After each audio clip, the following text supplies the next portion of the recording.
Right, Honkai Star Rail Nuzlocke Part 2, it's actually back, can you imagine that? So, last episode we got through the Belobog chapter and defeated the first 4 worlds of the simulated universe, and now we were headed off to the Xianzhou Lafu because Kafka infiltrated the Astral Express and starts rambling about how there's a Stellaron crisis on the Xianzhou and how we have to resolve it and save her companion Blade, and I don't know, man, I wasn't even paying that much attention. So, we head in the Lafu and are greeted by containers. Yeah, right, so we meet up with Ting Yun and slowly but surely she takes us to the Central Star Skiff Haven. Also, on the way there I unlocked the Cavern of Corrosion, that was gonna be pretty important to me later on. And I didn't capture this because I'm a dumb and a total ape, but I also got another 5-star. I'll just show you my live reaction when I realized I wasn't recording this. Oh, you're joking, I forgot to record. Oh, I'm dumb. Oh my god, I'm so stupid. Also, before I continue this video, I remembered that I need to make something clear. The goal for this challenge is to beat World 6 in the simulated universe and clear all 15 floors of the Forgotten Hall, the Belobog part, if you know what I'm talking about. Another rule I decided to add just to get this video out is that if, like, half my team is dead in some kind of a run, but some other characters manage to clutch up, I am allowed to bring those characters back to life after the fight and use them all over again.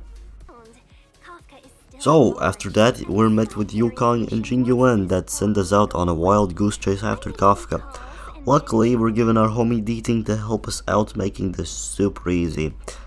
After being annoyed by the fact that you can easily fit through this gap, yet we just don't do that. It honestly gets on my nerves so much, I might just have anger issues. But I also tried to do a little stealthy trick, and I did it so well, just take a look. She's so dead. Watch. Stealth 1000. Fuck! So, I quickly find Kafka and she absolutely melts, all thanks to Sampo constantly breaking her toughness bar. Then Fu Shuan swoops in and arrests Kafka. So after that fiasco, we're taken to the Exalting Sanctum, and that's also the place where we meet Bailu. We protect her from some Mars truck enemies and continue on with our quest, that's to find Qingzhue, and we find her. She brings us to the Divination Commission, where we activate 3 large terminals, and then we get to talk Kafka for the 3rd time. So during our little conversation with Kafka, the Ambrosial Arbor resurrects, and we haul over to Fu Shuan's and Jing Yuan's location to tell them the news. The only thing they can come up with is to send us to the Ambrosial Arbor's location and solve that crisis for them. After failing in our first attempt due to the dumb deer healing up to full HP every 2 seconds, we have to find a workaround, which includes destroying a bunch of funny plants with some funny devices that are scattered around the place, and that cuts off the deer's support, so now it can't giga heal. So I drug myself with a bunch of performance enhancing substances, also known as food, and I absolutely destroy poor thing, and that is the end of the 1.0 quests. After finishing up that quest, I wanted to get another 10 balls so I can have a chance at getting a 5-star. And since I'm like 400 jades short, I head into the Forgotten Hall and clear for floor 5 and 6, which allowed me to do another 10 pull. Also yes, Topaz's banner came out by this time. I got nothing though. Anyways, now it was time to take on World 5 of the simulated universe, but that means I need to level up a bit more to feel safer, and that's exactly what I do. I used up a bunch of fuels I had and leveled up rather quickly because I had dozens of them. When I reached the needed level, which was like level 40 or something, I immediately did the Trial of Equilibrium. After a bunch of farming for relics and leveling them up to a decent level, I felt brave enough to jump face first in World 5, and truthfully saying, it was honestly pretty easy. I got through the first few elite enemies with ease and lots of HP, and when it came to Kafka, things weren't smooth at all. By the third phase, things were not looking too shabby. Only on third phase does Kafka start using this ability that makes your characters do friendly fire on each other, and that was the death of my 3 or 4 characters, and so I added this rule in the beginning of the video just so this video can be a thing. and it doesn't get cut off here pretty much.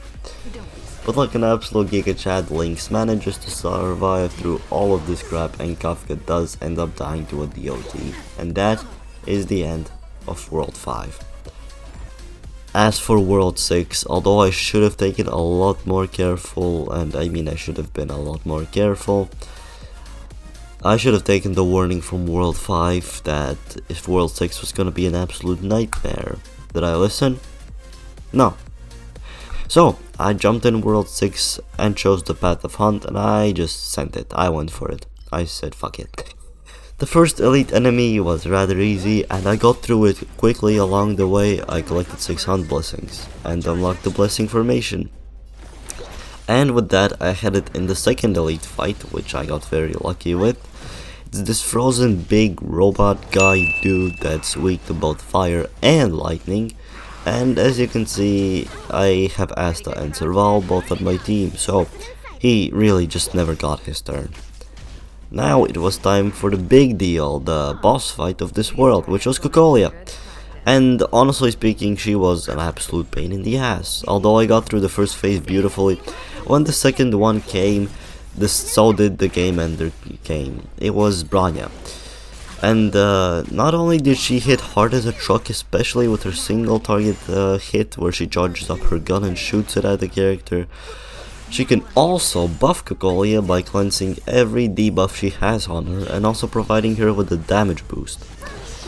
Not to mention that Cocolia usually follows up that with an attack that deals thousands of damage to every character on your team. Little voice crack there, I'm not sure if you heard it or it got recorded, but I just voice cracked, so that was embarrassing to listen to.